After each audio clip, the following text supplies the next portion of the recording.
What is going on, everyone? It is Tyler McKinney back here again, and today we're going to get into the TV ratings and the rankings for both the XFL, the USFL. That's right, we're going to be doing rankings and ratings. So let's go ahead and let's get into it. Let's first look at the TV ratings this past week for week number 9 of the XFL and week number 1 of the USFL, and they both look actually really good. Now, if you want to put it into perspective, I'm going to put it into perspective for you. MLB, week number 1 for them this year, you got on the biggest broadcast of the opening game, they had an average of roughly 2.2 million viewers. Over the course of the weekend on kind of the bigger networks, they were averaging 1.5 million viewers. So if you look at that and take the average for the USFL and the XFL, they're actually doing fairly good in kind of the scheme of things. You know, going up against baseball, which it is baseball season, they're doing about half of that, which is actually really, really good. And in their bigger games, in their more primetime games, they're doing fairly well. And that's with probably some of the larger audiences you're going to see at this point of the season going up against this stuff. It's actually great. These numbers are what you want to see, and yeah, they're putting their best foot forward. And the reality is that the XFL and what Disney are doing is definitely different than what the USFL and what Fox and NBC are doing. Fox and NBC are kind of taking a little bit more of a traditional route and really hitting at, the viewers and really trying to, promote their networks and what they're doing on the networks. Now, NBC, which is nice, is that the games that NBC does, you are seeing them on Peacock as well. So if you're a Peacock subscriber and it's on NBC, you're still going to be able to see that.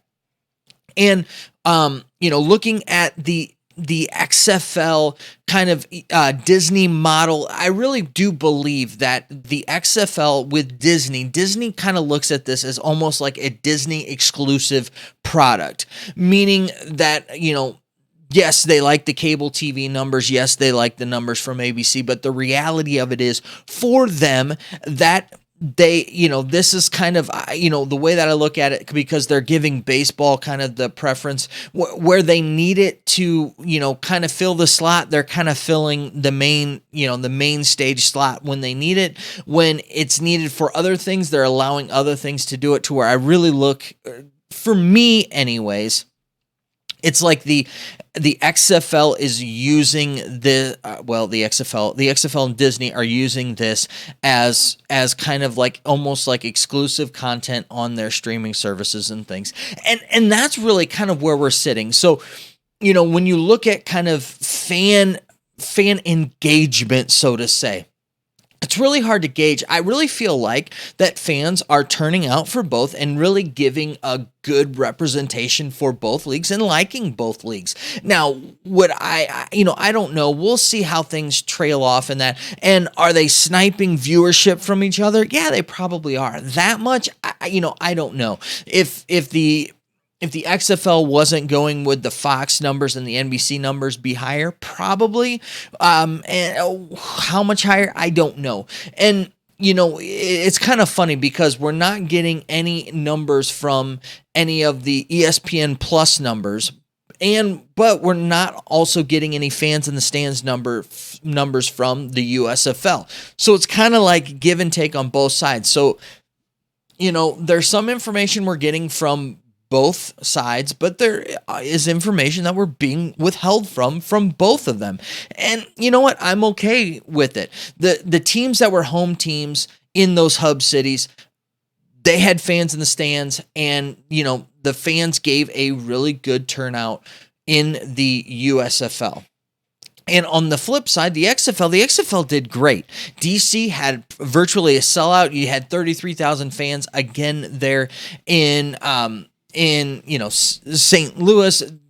They are really showing out for these two leagues, and it's really showing you that, hey, spring football is here to stay, and I love both of them. And yeah, you know what? Maybe, I've been thinking about it a little bit more of why I kind of enjoyed the USFL a little bit more, and I think it has to do with just kind of that nostalgia feel. it really does take me back to, enjoying watching football games as kind of a little kid. And you know what? I'm not old enough to remember the old USFL. So it's nothing like that. It just, like I said, it has just kind of that Sunday afternoon fun football kind of a game, just kind of a lazy afternoon feel to it. Whereas the XFL definitely has just a little bit of a different feel for me. And some people can look at it as that the USFL has kind of an older guy feel. I don't know. I guess now it depends upon who you talk to. I might be an older guy to some of you, but and it isn't so much I like the style of play better. I mean, I find them both entertaining. I find them both enjoyable, and I really like the play of both of them. It's just if for some reason, like I said, it might be a nostalgia type of a thing for me where I gravitate towards the USFL side of things, and that just might be where it is for me. And sometimes I do feel like with the USFL, it's interesting. So I'm one that will watch a game after it started or later on and kind of catch up because I don't have to sit through commercials. I don't have to waste time with things like that. So I might catch a game later. And so what I find is that when I watch a USFL game, the game kind of, it flows as it should with kind of my broadcast meter. So you got like a 3-hour time slot and it kind of flows as it should. It's really interesting when you watch the XFL. The XFL flows differently. Like you'll watch and you'll be done with the first half, like, about a third of the way through. And then you'll be getting into most of the fourth quarter. And it's like, you've got a third of the presentation left to go. And you're like, what? And a lot of it has to do with all of the stoppage and just how long those last, like 4 minutes or so take of the XFL games, especially when they get within that 2-minute mark and time starts to stop. It really shows you just how much time is not necessarily wasted, but how much time it takes to get through the end of an XFL game to where by the time you're done with it, sometimes it just feels exhausting because you've got to go through the whole thing of getting through a team that, because they can score 9 points, isn't virtually out of it. So it's like you're getting all of these last desperations, for the last 4 minutes or so of a game. Not that it's bad. I enjoy it. It's just a different experience where you just don't, even though a team can come back from, one score being 9 points in the USFL, I've never felt that way with it. And when I look at those, like I said, those time signatures in the recordings that I have, they just don't take as long. To where it's much more of an even spread out thing with it. And I know that that's being done by the XFL purposely. So, there's where we have it. Let's move on now. I want to do the power rankings for the USFL because it was week 1 and we're going to start right there with it. And you know what? Yes, these are going to be kind of, it's just a toss up here right now. And there's a lot of unknowns, but these are what I have right now. And I'm starting things off with the Maulers at number 8. They looked atrocious. They looked just as bad as what they were last year. And at some points almost worse. Now, we could see some changes, some different things happening, and I do believe that that's going to happen. But they're not really in a good spot. I don't think that they have a good quarterback situation. And so that's kind of where I see them at number 8. At number 7, I've got the Houston Gamblers. And not that I think that the Gamblers are necessarily a bad team. I just think that there's just a lot of things missing there, and they really kind of got dismantled this week. However, this is a team that I think that if they could right their ship and figure some things out, they can make the playoffs. They remind me a lot of that Vipers team to where I feel like that there are a few things of figuring things out, and I think that the circumstances, things could change for them with it. I don't think that this team is as bad as the Maulers. I just think in the situation of where things fit right now, they're just unfortunately at number 7. At number 6, I have the New Jersey Generals. And the Generals, I think the Stallions beat them worse than kind of what the score looked like. And it wasn't that this team's necessarily bad. I think that I still think that it's a very talented team. I think that this iteration this year isn't as good as what the iteration was last year. And I think that they're going to have kind of some sophomore year issues, and you're starting to see them. There's some things they need to figure out. They need to fix kind of the flow of the game, and they can. And this is a team that I don't see them really staying there at number 6. I can see them moving and working their way up.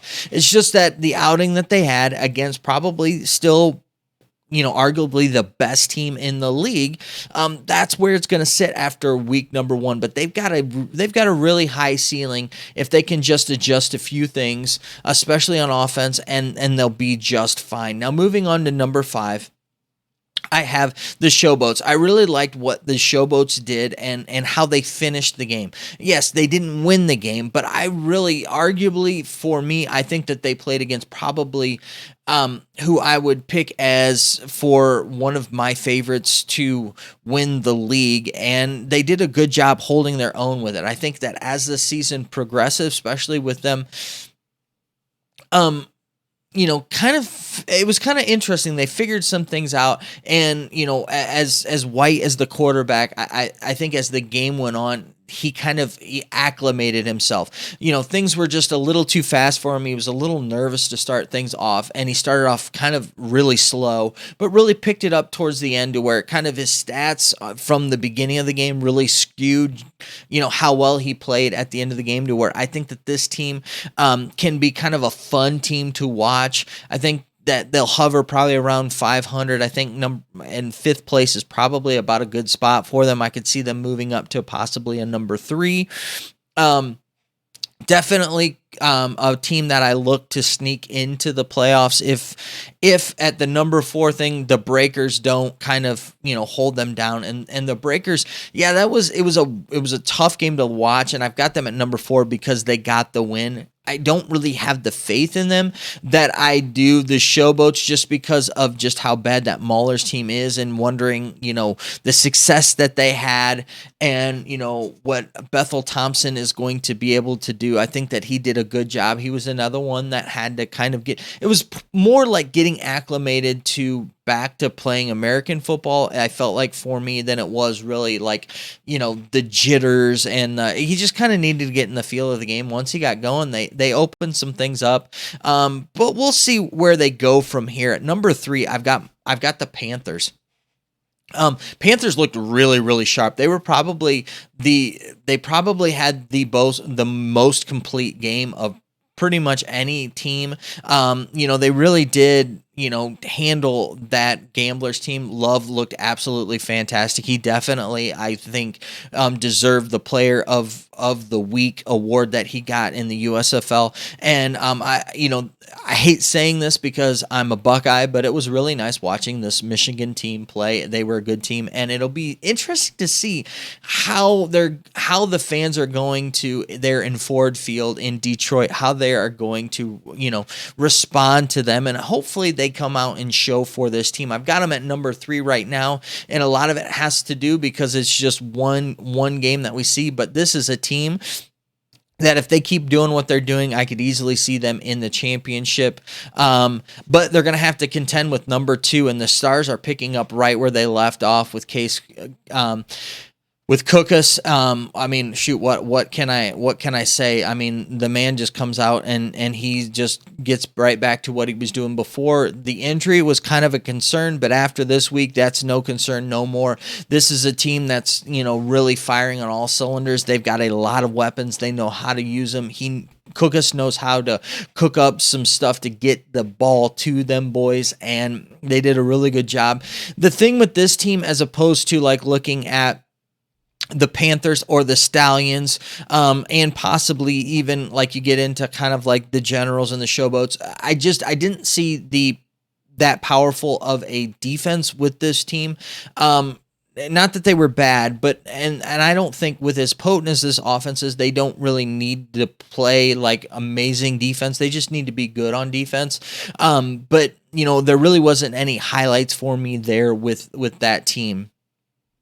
Um, and then number one, I've got the Birmingham Stallions. They did what they needed to do, and actually, they took it to that Generals team. Like I said, it looked like it was it looked better on paper for the Generals than what it really was when you actually watched the game. This Stallions team is good on both sides of the ball, and really both of their quarterbacks can run this offense. Alex Magoo looked great when he came in. He looked really well.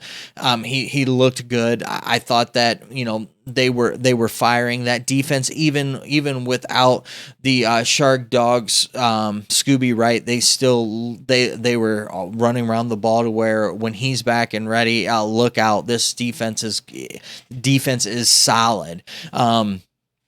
That this defense is probably going to be right up there with that Renegades and that Roughnecks defense. That's how good they are and how good they've been. So that's what I've got for the USFL this week, going into week number 2 after week number 1. And I'm excited to really get to this week with it. Now, looking at the XFL for our week number 10, and this is the last week of the regular season, and this is do or die for we've got 6 teams.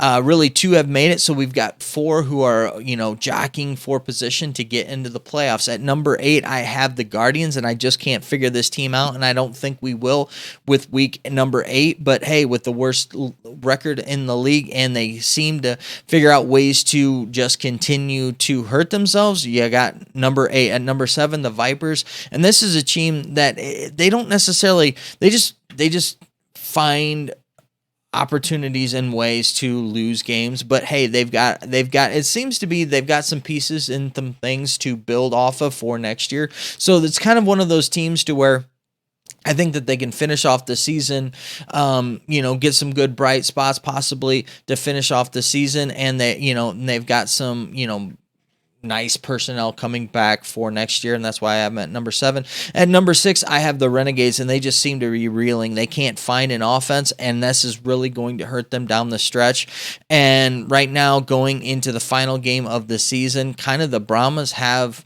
the momentum when it comes to these 2 teams. Unfortunately, they're not playing each other, and the Brahmas have a really tall task coming up this week, but that's why I have the Renegades at number 6 and the Brahmas at number 5, even though I'm not really too keen up on what the Brahmas have. I just feel like the trajectory and the hope, there just seems to be more hope in San Antonio right now than there is there in Arlington. And then moving on to number 4, I've got Houston Roughnecks, and this is a team that has a really, really good defense again, but their offense is starting to figure some things out. They're not there yet. Silvers isn't back to where he was before. I don't know if they will get back to it, but I think that they have enough firepower to get themselves into the championship game. I don't think that they can win it though, and that's why they're at number 4. At number 3, I have the St. Louis Battlehawks, and this Battlehawks team, it's all based upon whether or not their quarterback is going to be healthy. If their quarterback's healthy, I think that they have a real nice shot of making it into the playoffs. But if McCarron is not up to par, I don't think that this team will make it into the playoffs, and I think that it'll be on the Sea Dragons. And after the win, the nice big win that the Sea Dragons had last week, obviously that puts them solidly in number 2, and I really think that projects them really into a place to make it into the playoffs. I think that right now this is the team that has the best chance of beating that DC Defenders. I feel like that whoever comes out of the North is going to win the championship, and I think that this team really is, it just comes based upon if they make mistakes or not, and how many mistakes, and if they can recover. And I think that championship or bust for this Dragons team. And I think the same thing for DC. DC is I think that, DC teams are starting to figure things out a little bit with them, but hey, they're evolving and they're changing as they need to. And Teamu's really become the leader for this team, and we'll see what they do with having everything kind of clinched up in week number 10. The same thing with the Roughnecks, and see what the Roughnecks do with everything clinched up in week 10. But I've got them at number 1, and yeah, those are my rankings for week number 10. It's been a fantastic season to watch the XFL. It's been fun. It is kind of sad that it's going to be over, but the nice thing is that we're going to be moving on into the USFL. So we'll get some exciting playoff games for a couple weeks, and then we'll kind of be in the heat of it for the USFL. And, reality of it is kind of nice. If you sandwich them all together, it's like 20 weeks worth of just fun extra football, and get us just going in there to get back into college and pro season. So I'm loving it. Hopefully you're enjoying it. And yeah, we'll get back to enjoying this final week for the USFL in week number 2, and I will be breaking down those games shortly. So be paying attention and have those notifications on so that you can get those videos. I'll be getting those up here in the next couple of days and giving you my thoughts and predictions for the week 10 XFL and the week number 2 USFL. Spring football is here, baby. Enjoy it. Love it. Hopefully you're excited for it too. Let me know down in the comment section what your rankings are, what your thoughts are, what your thoughts on the TV ratings are, where you're at with both of these leagues. I want to know it all. I want to talk to you all. I love to comment with you. So let me know what your thoughts are down there, and we'll continue the conversation on there. Well, listen, guys, I know that you're busy, and I know that I'm busy. So let's get on out of here. You have a good night. Bye.